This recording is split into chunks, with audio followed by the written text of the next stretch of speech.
Hi class, it's me, your math teacher Jello. For today's video, let's discuss the probability distribution of discrete random variables. A discrete probability distribution is a listing of all possible values. Take note of that, listing of all possible values of a discrete random variable along with their corresponding probabilities. Okay? O yung tinatawag nating, pag sinabi nating probabilities, ay yung chance. Okay?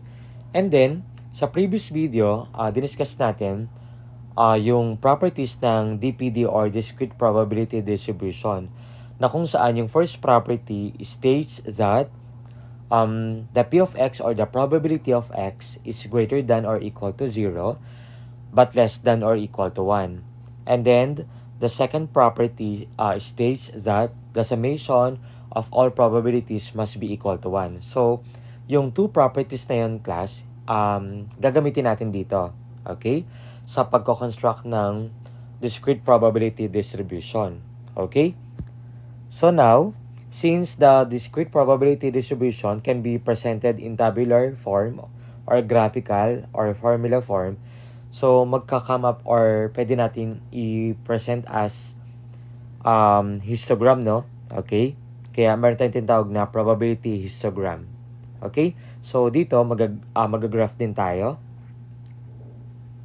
And then we have steps in getting the probability of each value of the random variable. Okay? So the first step, assign letters that will represent each outcome. The second one, determine the sample space or all possible outcomes, no? And then the third one, count the number of the value of the random variable. And then lastly, given the total possible values of the random variable, assign probability values to each value of the random variable. Okay, so para mas maintindihan natin yung mga steps natin, so let's have example. Okay, so example number 1, toss a fair coin twice and let X be the random variable representing the number of heads. Construct the discrete probability distribution and draw the probability histogram. Okay, so sabi natin sa first step natin, assign letters that will represent each outcome. Okay, so as we analyze the problem, so meron tayong isang coin, no? Okay, uh, itotoss natin yon. Of course, the possible outcomes are head and tail. Tama? Okay. And then, so we represented H as our head, right? Okay. And then, we have T for tail. Right? Okay. So guys, ito yung gagamitin natin mga letters, no, sa base sa number 1 or sa step number 1. And then, determine the sample space. So, to be able to do that, yung step number 2 natin, so, solution natin. So, sa first toss natin, syempre, ang possible na pwedeng lumabas ay pwedeng head, no? Okay. Pwedeng, of course, pwedeng tail. Tama? Okay. For the second toss,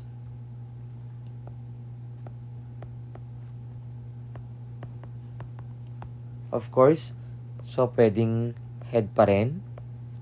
Pwedeng tail. Tama? Okay, next. So, continue the process. So, head and tail pa rin, right? Okay. And then, dito, madedetermine na natin yung sample space or yung possible outcomes. So, sulat natin dito. So, we have the possible outcomes. So, yung possible outcomes natin dito, so we have head, right? So, H. And then, we have head and tail. So, HT. So, we have tail, head. So, tail, head. And then, we have tail. Okay. So class, dito, meron na tayong possible outcomes. So the next thing to do, sabi natin dyan, count the number of the value of the random variable. Okay? So yung random variable na tinutukoy natin dito ay yung ni-represent natin dito sa given natin, which is the number of heads. So bibilangin natin yon. So sulat natin dito, value of the random variable. Okay? So, which is yung x, no? Okay. Ayan. And then, or yung number of heads ang hinahanap natin dyan. So, number of heads, so bibilangin lang natin. So, we have 1, 2. So, we have 2. We only have 1, 1, and of course, wala 0. Okay? And then, another, sabi natin dyan, so since na-count na natin yung the number of the value of the random variable, the next step will be, given the total possible values of the random variable, assign probability values to each value of the random variable. Okay. So, nabilang na rin natin yan. So, we have 0, tama? We have 1. We have 2. Okay? So, the P of 0, okay, ito na yung tinatawag natin yung corresponding probabilities kanina. Okay? Or yung P of X. So, the P of 0, ito ay, so, ilang beses mag-a-appear yung 0 dito sa experiment natin. Di ba, we have 1. And then, we have 4. Okay, dito sa possible outcomes natin. So, 1 over 4. Kaya, ito ay 1/4. So, isang beses na meron tayong 0 dito. Or ilang beses yan. So, which is isa lang naman. Or, 0.25. It doesn't matter if our P of X or the probability of X or the corresponding probability ay naka-express in fraction or in decimal. Okay, next, P of 1. So guys, since P of 1 ay magkaparehas lang naman, so we have 2 na 1, isang beses lang natin isusulat yon. Okay? And then, so dito, kung mapapansin natin, yung P of 1 natin, di ba we have 2? Tama? Okay. So, 2 out of 4. Okay. So, 2 over 4 or 1/2 kapag sinimplify natin. Or in decimal, this is equal to 0.50 or 0.5. And then, of course, we have P of 2. So, ilang beses ang meron tayo dito? Of course, isa lang, no? So, ibig sabihin, 1 out of 4. Okay? Or in decimal, this is 0.25. Okay? So now, since meron na tayong solution dito, pwede na tayong magkaroon ng probability distribution. Okay? So, yung probability distribution natin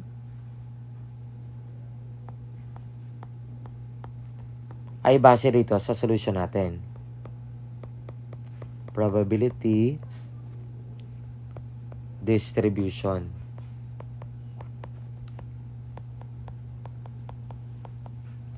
Okay, so na kung saan, sabi nga natin din kanina, okay, so the discrete probability distribution can be presented in tabular.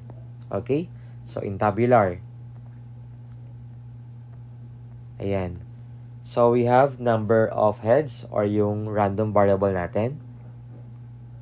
Okay, so we have number of heads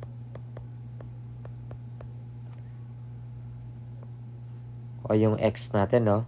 And then, we have probability or the P of x. Probability.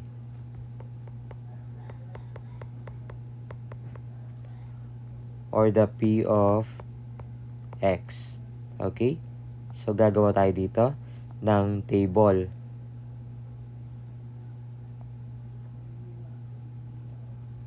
Since we only have 3 random variable which are 0, 1, and 2. So, hatiin natin to.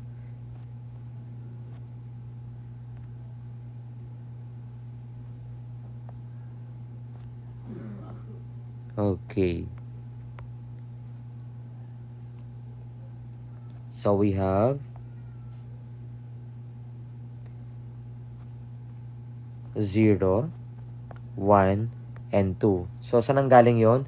Dito sa ating value of the random variable x, no? Okay. So, yung number of heads, kasi yun yung nirepresent natin kanina. And base dun sa given situation natin. So, now, yung probability or the p of x, so, yung 0, that is 1/4. Tama? Or 0.25. Okay. So, class, walang problema kung fraction or decimal. Okay, so 1/4. And then, yung 1 natin ay 1/2. And then, yung 2 natin dito ay, of course, 1/4. Okay? So, ito na yung probability distribution natin. Ito kasi yung hinahanap natin, construct the discrete probability distribution. Okay? So, ito na yon yung probability distribution natin. And, of course, sa previous video natin, pinaliwanag natin yung two properties, right? Okay? Dapat masatisfy niya yung dalawang properties na yon. Okay. So, for the first property, sabi natin doon, the P of X or the probability of X is greater than or equal to 0 but less than or equal to 1. Okay. So guys, check natin. So yung P of X natin dito, class, ito yon. Ayan. Yung tinutukoy natin dito na P of X. So yung corresponding probability nila. So yung 1/4, of course, that is 0.25. And then 1/2, 0.50. Yung 1/4 also 0.25. So that is greater than 0 but less than or equal to 1. So nasatisfy niya yon. So therefore, check tayo dito. Okay? And for the second property, the summation of the probability of X must be equal to 1. Okay? So, ibig sabihin, kapag pinag-add natin yung mga probability natin or yung P of X, dapat mag-sum up tayo sa 1, right? So, we have 1/4 plus 1/4 plus 1/2. Okay? So, 1/4 plus 1/4, that is 2/4 plus 1/2. And then, yung 2/4, pwedeng simplify, that is 1/2 plus 1/2, that is equal to 1. So, therefore, nasatisfy natin yung second property. Ibig sabihin, ito ay discrete probability distribution. And, another thing, pinapahanap sa atin, or pinapadraw, yung probability histogram. So, guys, mag-graph tayo dito. Okay? So, now, for probability histogram,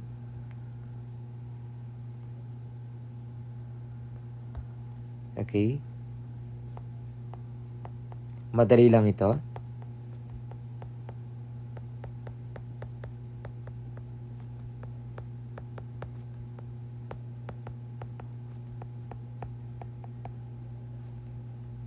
So, dito gagawa tayo ng Cartesian plane. So, syempre sa quadrant 1 lang tayo magfo-fall dyan. Okay?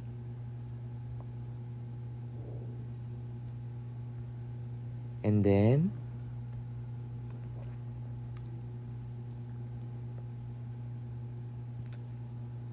ayan. Okay. So, class dito, the discrete probability distribution can be graphed to form a probability histogram. So, the values of the discrete random variable x are set on the horizontal axis. So, guys, ito yung horizontal axis natin. So, yan yon. Okay? And then, so that is for your x, no? Okay. So, those are, ano yung x natin dito? So, 0, 1, and 2, no? Okay, so we have 0, we have 1, we have 2. Okay. And then, and of course, sa vertical naman natin, yun ay yung mga corresponding probabilities natin. Okay, so ito guys. So yung mga yon. So we have 1/4, 1/2, 1/4. And of course, dito, since dalawang beses nag-appear yung 1/4 natin dyan, isang beses lang na magkakaroon dito sa graph natin. And, syempre, unahin natin yung pinakamababang value and then pataas ng pataas. Okay? So, we have 1/4. And of course, we have 1/2. Okay? Gets? Okay, so ito yung tinatawag nating P of X or the probability of X or yung corresponding probability ng ating random variable X or yung number of heads. Okay. So guys, dito, kapag sinabi natin histogram, parang bar graph din yon na kung saan dikit-dikit naman dito yung gagawin natin. Okay? So, una, so we have 0, 1/4. Tama? Okay, yung 0, 1/4. So, ito yon. Okay, gamit tayo ng other color. So, you have 0 and then 1/4. So, may konti tayong space dito. Ayan. So, nasa gitna dapat yon yung number natin, yung random variable x natin, nasa gitna ng ating bar, no? Or bar graph. And then, pero dikit-dikit siya. And then, the next is, we have 1 and 1/2. So, 1 and then 1/2. So, guys, nandito siya. Tapos, ito yung 1 natin, ito yung 1/2. Okay. And then, we have 2 and 1/4. So, we have 2 for our x. And then, for our y, we have 1/4. Tama? Okay. So, nandito siya. Okay. And then,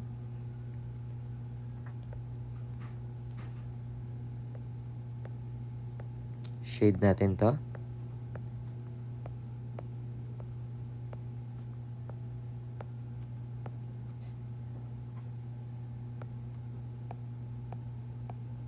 Okay. So, ito na yung probability histogram ng pinapahanap sa atin ng given problem natin. Okay. So, ganun lang kasimple at kadali. Kung meron kayo natutunan sa video ito, kindly like and share. Thank you.